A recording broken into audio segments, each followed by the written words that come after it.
जी अस्सलाम वालेकुम। आप देख रहे हैं यूट्यूब चैनल और मैं हूं अंसर सियाल। कुछ खबरें हैं जी, कुछ अपडेट्स हैं जो आपके सामने रखनी है। एक तो जी, जब हम इस काम में लगे हुए थे कि इमरान खान साहब को कैसे फिक्स करना है, असद तूर को उठाना है तो कितने दिन डिटेन रखना है, इमरान रियाज खान साहब को किस तरह से जो है ज़दोकोब करना है, पीटीआई की ख़वातीन वर्कर्स हों या उनके जो हैं दीगर वर्कर्स हों, उनको किस तरह से जो है जेलों में बंद रखना है, अटक जेल के फर्श पे किस तरह से इमरान खान साहब को सुलाना है। तब पूरी दुनिया और ख़ास तौर पर जो हमारे नेबरिंग कंट्रीज़ थे वो इस चीज़ पे तवज्जो दे रहे थे कि अपना एजुकेशन का सिस्टम किस तरह से बेहतर करना है, लोगों की परचेजिंग पावर जो है वो किस तरह से बेहतर करनी है, बढ़ानी है, ताकि लोग जो हैं उनकी मामूल ज़िंदगी बेहतर हो, मियार ज़िंदगी बेहतर हो और वो लंबे अरसे तक जी सकें। और इसका सबूत है यूएनडीपी की ये रिपोर्ट कि जिसमें वो जो है हमें 192 कंट्रीज़ में से 164 नंबर पे रैंक कर रहा है। और इसका मतलब ये है कि हमने सबसे बुरी परफॉर्मेंस दी है अब तक।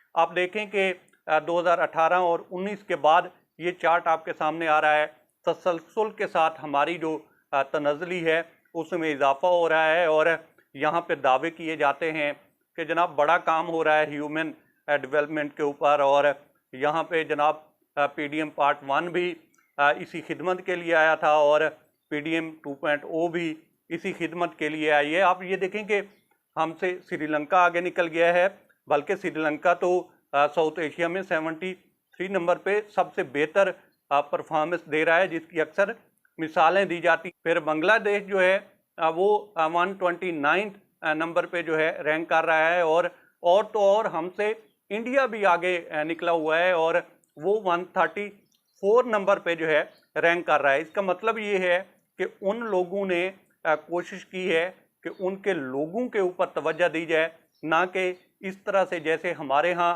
पॉलिटिकल पोलराइजेशन है।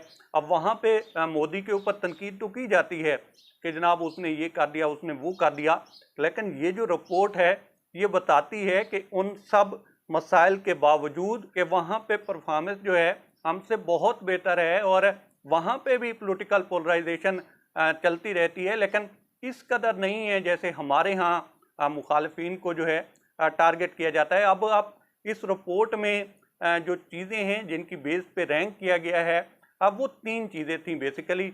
एक था एजुकेशन का सिस्टम कि किस तरह से जो है कोई मुल्क अपने लोगों का म्यार तलीम बेहतर कर रहा है। दूसरे नंबर पे था परचेजिंग पावर को लेकर के वहाँ पे इन्फ्लेशन किस तरह से है और लोगों की परचेजिंग पावर जो है, क़ुव्वत ख़रीद जो है वो कितनी है। और तीसरे नंबर पे ये था कि अगर ये दोनों चीज़ें हैं तो फिर लोगों का जो लिविंग स्टैंडर्ड है वो किस तरह से है और एवरेज लाइफ जो है वहाँ की कितनी है, लोग कितना अर्सा तक जीते हैं।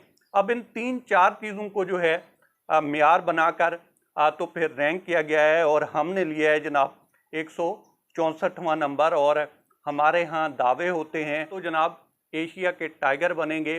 तो इस तरह से एशिया के टाइगर बन रहे हैं कि रैंकिंग में टोटल 192 कंट्रीज़ हैं और उसमें 164 पे आ रहा है। तो अभी भी हमारे यहाँ कुछ लोगों के ज़हनों में ये खरनास है कि जनाब कुछ पार्टियों को, कुछ लोगों को दबाया जाएगा तो जनाब हालात बेहतर हो जाएंगे।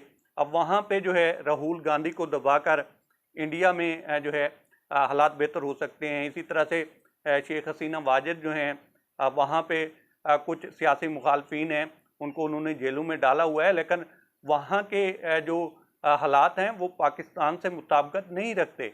वहाँ पे जो है उनकी जो म्यार ज़िंदगी है वो बहुत बेहतर हुआ है। और एक दौर था कि हमारे यहाँ भी पाकिस्तान कहा जाता था कि एशियन टाइगर बनने जा रहा है, लेकिन ये जो खन्नास सवार हुआ है, पॉलिटिकल पोलराइजेशन आई है और अभी तक लोगों का यही ख्याल है कि लोगों को दबाकर से माइक छीनकर, लोगों से बोलने का हक छीनकर, लोगों को जेलों में, ख़ासतौर पर जो पॉलिटिकल प्रिजनर हैं उनको जो है जेलों में फर्श पे सुलाकर तो मामला सेट हो सकते हैं। तो भाई इस तरह से सेट नहीं हो सकते।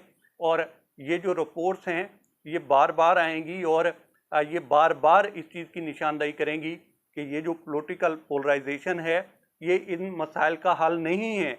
आपको आपस में बैठना पड़ेगा, मामला तय करना पड़ेंगे और उसके बाद ये मुल्क जो है वो आगे चलेगा। आप फिर भी जो हमारी डोमेस्टिक पॉलिटिक्स है, यहाँ पे जैसे एक डायलॉग था कि जनाब एक बसंती बाकी सब किरदारों पे जो है भारी थी, इसी तरह से एक लड़की जो है वो पूरी नून लीग के ऊपर भारी पड़ चुकी है और उसका नाम है सनम जावेद। आप ये देखें कि जब इलेक्शंस के लिए कागजाते नामजदगी जमा हो रहे थे तो सेम ही हलके में जो हमारी फ़िलहाल सीएम हैं, इलेक्टेड कह लें या सिलेक्टेड कह लें, तो उनको जो है अपने जो कागजाते नामजदगी थे वापस लेना पड़े, चूँकि मुकाबले में जो हैं वो सनम जावेद थी। फिर इलेक्शन ना लड़ने के ऊपर पूरा जोर लगाया गया, उनको जो है नाअहल किया गया कि जनाब वो नहीं लड़ सकती। अब जब फिर इमरान खान साहब ने जो है सेनेट का टिकट दिया है तो उसको लेकर जब उनके दस्तखत करवाने थे तो वो दरख्वास्त भी इलेक्शन कमीशन ने जो है मुस्तरद कर दी है। भाई इतना खौफ, इतना डर किस बात का? क्या ये इससे पहले जब से आपने उनके खिलाफ इक़दामात उठाना शुरू किए हैं इस कदर ही पॉपुलर थी? क्या वो इतनी बड़ी पॉलिटिकल वर्कर थी? क्या वो इतनी बड़ी सेलिब्रिटी थी? क्या वो इसी तरह से जो है लोगों में पॉपुलर और लोगों में जो है चाही जाने वाली शख्सियत थी? बिल्कुल नहीं है। जब से आपने ये सारे इक़दामात शुरू किए, इनको देखते हुए लोगों के दिलों में आपके लिए नफ़रत बढ़ रही है। और एक लड़की कि जिसका कोई पॉलिटिकल बैकग्राउंड नहीं है, कोई इस तरह से वो सेलिब्रिटी नहीं रही, कोई इस तरह से बड़ा कोई चेटी का काम नहीं किया, सिर्फ आपके करतूतों की वजह से वो इस लेवल पे आ गई हैं कि आपकी आला से आला क़यादत जो है वो भी उनके खिलाफ लड़ने से घबराती है। और साथ साथ अब अगर सेनेट का टिकट देने ही जा रही थी पीटीआई, तो इलेक्शन कमीशन जनाब एक पार्टी बनकर सामने आ रहा है, तो भाई उनको लड़ने दें। और आपको ये बात क्यों नहीं समझ आ रही कि आपकी जो बचत होनी है वो पॉलिटिकल ग्राउंड पे ही होनी है? इस तरह से जबर से, इस तरह से पाबंदियों से, इस तरह से लोगों को दबाकर ये मामला सेटल नहीं होने वाले। और ये जो तनज़ली है, ये यूएनडीपी की रिपोर्ट्स हैं या बाकी हमारी जो एलीट क्लास है उसके ज़हनों में ये खरनास है कि शायद ये सारी चीज़ें इस तरह से सेट होंगी कि रैंकिंग भी बेहतर होने लगेगी और लोगों का मियार ज़िंदगी भी बेहतर होने लगेगा। तो ये नहीं होने वाला। अब तक इतना ही। आप दोस्तों से रिक्वेस्ट है कि आप हमारे चैनल का विज़िट करें और अगर आपको हमारे चैनल का कंटेंट पसंद आए तो इसे सब्सक्राइब करें। तामुन के लिए शुक्रिया दोस्तों। अल्लाह हाफ़िज़।